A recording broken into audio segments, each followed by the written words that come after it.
ನಮಸ್ಕಾರ, ಇದು ಪ್ರವಾಸಿ ಪ್ರಪಂಚದ ಟ್ರಾವೆಲ್ ಬುಲೆಟಿನ್. ನಾನು ನಿಸರ್ಗ. ಈಗ ಹೆಡ್ಲೈನ್ಸ್.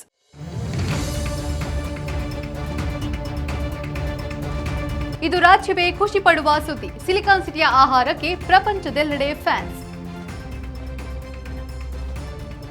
ವಿಶೇಷ ಚೇತನರಿಗೆ ವಿಮಾನ ಪ್ರಯಾಣ ನಿರಾಕರಣೆ, ಕಾನೂನು ಕ್ರಮಕ್ಕೆ ಮುಂದಾದ ಯುವಕರ ತಂಡ. ಐಆರ್ಸಿಟಿಸಿಗೂ ತಟ್ಟಿದ ಯುದ್ಧದ ಕಾವು, ಆಹಾರಗಳ ಬೆಲೆ ಏರಿಕೆ ಸುಳಿವು ನೀಡಿದ ರೈಲ್ವೇಸ್.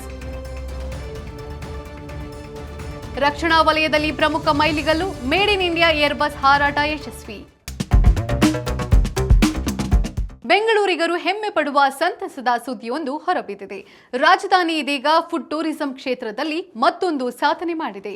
ವಿಶ್ವದ 20 ಅತ್ಯುತ್ತಮ ಆಹಾರ ಸಿಗುವ ನಗರಗಳ ಪೈಕಿ 13ನೆಯ ಸ್ಥಾನವನ್ನು ಸಿಲಿಕಾನ್ ಸಿಟಿ ತನ್ನದಾಗಿಸಿಕೊಂಡಿದೆ. ಪ್ರತಿಷ್ಠಿತ ಟೈಮ್ ಔಟ್ ಮ್ಯಾಗಜಿನ್ ವಿಶ್ವದ ಅತ್ಯುತ್ತಮ ಆಹಾರ ಸಿಗುವ ನಗರಗಳ ಪಟ್ಟಿಯನ್ನ ಬಿಡುಗಡೆ ಮಾಡಿದೆ. ಈ ಪಟ್ಟಿಯಲ್ಲಿ ಸ್ಥಾನ ಪಡೆದಿರುವ ಭಾರತದ ಏಕೈಕ ನಗರ ನಮ್ಮ ಹೆಮ್ಮೆಯ ಬೆಂಗಳೂರು. ವಿಶ್ವದಾದ್ಯಂತ ಸುಮಾರು 24,000ಕ್ಕೂ ಹೆಚ್ಚು ಸ್ಥಳೀಯ ನಿವಾಸಿಗಳ ಸಮೀಕ್ಷೆ ನಡೆಸಿ ಆಹಾರ ತಜ್ಞರ ಸಮಿತಿಯಿಂದ ಶೇಕಡ 60ರಷ್ಟು ಅಂಕಗಳು ಮತ್ತು ಸ್ಥಳೀಯರಿಂದ ಶೇಕಡ 82ರಷ್ಟು ಗುಣಮಟ್ಟದ ರೇಟಿಂಗ್ ಪಡೆದ ನಂತರ ಬೆಂಗಳೂರು ಈ ಕೀರ್ತಿಯನ್ನು ತನ್ನದಾಗಿಸಿಕೊಂಡಿದೆ ಎಂದು ತಿಳಿದುಬಂದಿದೆ. ಅಂತಾರಾಷ್ಟ್ರೀಯ ವಿಮಾನಯಾನ ಸಂಸ್ಥೆ ಕ್ಯಾಥೆ ಪೆಸಿಫಿಕ್ 5 ವಿಶೇಷ ಚೇತನರಿಗೆ ವಿಮಾನದಲ್ಲಿ ಪ್ರಯಾಣಿಸಲು ನಿರಾಕರಿಸಿರುವ ಘಟನೆ ಬೆಂಗಳೂರು ವಿಮಾನ ನಿಲ್ದಾಣದಲ್ಲಿ ನಡೆದಿದೆ. ಅಂಗವೈಕಲ್ಯ ಮತ್ತು ಹೆಚ್ಚುವರಿ ಲಗೇಜ್ ದೋಷಪೂರಿತ ಪಾವತಿ ಲಿಂಕ್ ಕಾರಣದಿಂದ ವಿಮಾನದಲ್ಲಿ ಸಂಚರಿಸಲು ಪ್ರವೇಶ ನಿರಾಕರಿಸಲಾಗಿದೆ ಎಂದು ಪ್ರಯಾಣಿಕರು ಆರೋಪಿಸಿದ್ದಾರೆ. ಅಂಗವೈಕಲ್ಯ ಪ್ರಯಾಣಿಕರ ವಿರುದ್ಧ ನಿರ್ಲಕ್ಷ್ಯ ತೋರಿದ ಕ್ಯಾಥೆ ಪೆಸಿಫಿಕ್ ವಿರುದ್ಧ ಕಾನೂನು ಕ್ರಮ ಕೈಗೊಳ್ಳಲು ಯುವಕರು ಮುಂದಾಗಿದ್ದಾರೆ. ಈ ಕುರಿತು ಪ್ರತಿಕ್ರಿಯೆ ನೀಡಿರುವ ಬ್ರಿಟಿಷ್ ಏರ್ವೇಸ್ ಇದೊಂದು ಸುಳ್ಳು ಆರೋಪ ಎಂಬುದಾಗಿ ಹೇಳಿದೆ.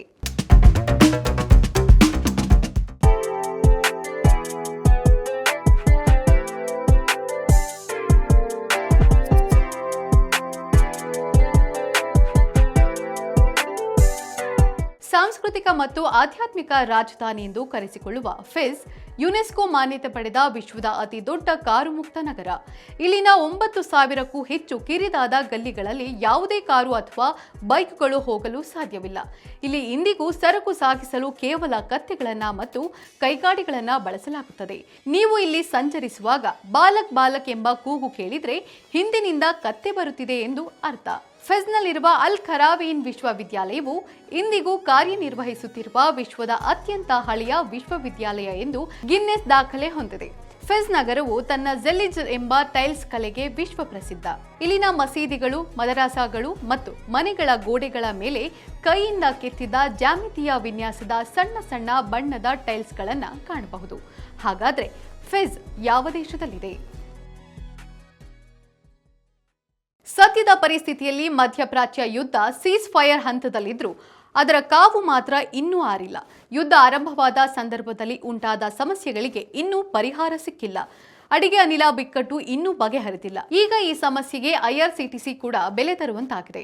ಐಆರ್ಸಿಟಿಸಿ ಎಲ್ಪಿಜಿ ಕೊರತೆ, ಬೆಲೆ ಏರಿಕೆ ಸಮಸ್ಯೆ ಎದುರಿಸುತ್ತಿರುವುದರಿಂದ ವಿದ್ಯುತ್ ಬಳಸಿ ಅಡುಗೆಗೆ ಮುಂದಾಗಿದೆ. ಆದರೆ ವೆಚ್ಚದ ಹೊರೆಯಿಂದಾಗಿ ಆಹಾರಗಳ ಬೆಲೆ ಏರಿಕೆ ಮಾಡುವ ಸಾಧ್ಯತೆಯೂ ಇದೆ ಎಂದು ಅಧಿಕಾರಿಗಳು ತಿಳಿಸಿದ್ದಾರೆ. ಕೇಟರಿಂಗ್ ವಿಭಾಗದ ಕಳೆದ ವರ್ಷದ ಶೇಕಡ 10.4ರಿಂದ ಪ್ರಸ್ತುತ ಶೇಕಡ 6.3ಕ್ಕೆ ಭಾರಿ ಕುಸಿತ ಕಂಡಿದೆ. ಇದರಿಂದಾಗಿ ಬೆಲೆ ಏರಿಕೆ ಮಾಡದೆ ಬೇರೆ ದಾರಿ ಇಲ್ಲ ಎಂದು ಐಆರ್ಸಿಟಿಸಿ ತಿಳಿಸಿದೆ. ಆತ್ಮನಿರ್ಭರ ಭಾರತ ಅಭಿಯಾನಕ್ಕೆ ಮತ್ತಷ್ಟು ಪುಷ್ಟಿ ನೀಡುತ್ತಿದ್ದಂತೆ ಭಾರತ ಮತ್ತೊಂದು ಇತಿಹಾಸವನ್ನ ಬರೆದಿದೆ. ರಕ್ಷಣಾ ವಲಯದಲ್ಲಿ ಪ್ರಮುಖ ಮೈಲಿಗಲ್ಲು ಸಾಧಿಸಿರುವ ಮೂಲಕ ಮೇಡ್ ಇನ್ ಇಂಡಿಯಾ ಉಪಕ್ರಮಕ್ಕೆ ಮಹತ್ವದ ಜಯ ಸಿಕ್ಕಿದೆ. ಭಾರತದಲ್ಲಿ ತಯಾರಾದ ಮೊದಲ ಏರ್ಬಸ್ C-295 ಮಿಲಿಟರಿ ವಿಮಾನವು ತನ್ನ ಮೊದಲ ಪರೀಕ್ಷಾರ್ಥ ಹಾರಾಟವನ್ನು ಯಶಸ್ವಿಯಾಗಿ ಪೂರ್ಣಗೊಳಿಸಿದೆ. ಈ ಬಗ್ಗೆ ಎಕ್ಸ್ನಲ್ಲಿ ಮಾಹಿತಿ ಹಂಚಿಕೊಂಡು ಸಂತಸ ವ್ಯಕ್ತಪಡಿಸಿರುವ ವಾಯುಸೇನೆ, ಈ ಸಾಧನೆಯು ಭಾರತದ ಬೆಳೆಯುತ್ತಿರುವ ಏರೋಸ್ಪೇಸ್ ಸಾಮರ್ಥ್ಯಗಳನ್ನು ಬಲಪಡಿಸುತ್ತದೆ ಮತ್ತು ಆತ್ಮನಿರ್ಭರ ಭಾರತದ ದೃಷ್ಟಿಕೋನದಡಿಯಲ್ಲಿ ಸ್ಥಳೀಯ ರಕ್ಷಣಾ ಸಾಮರ್ಥ್ಯವನ್ನು ಬೆಳೆಸುವ ಭಾರತೀಯ ವಾಯುಪಡೆಯ ಬದ್ಧತೆಯ ಬಗ್ಗೆ ಜಗತ್ತಿಗೆ ಸಾರಿದೆ ಎಂದಿದ್ದಾರೆ. ಈಗ ಕ್ವಿಜ್ ಟೈಮ್. ಇಂದಿನ ಪ್ರಶ್ನೆ: ಅತಿ ಹೆಚ್ಚು ಘೇಂಡಾಮೃಗಗಳಿರುವ ಭಾರತದ ವನ್ಯಧಾಮ ಯಾವುದು?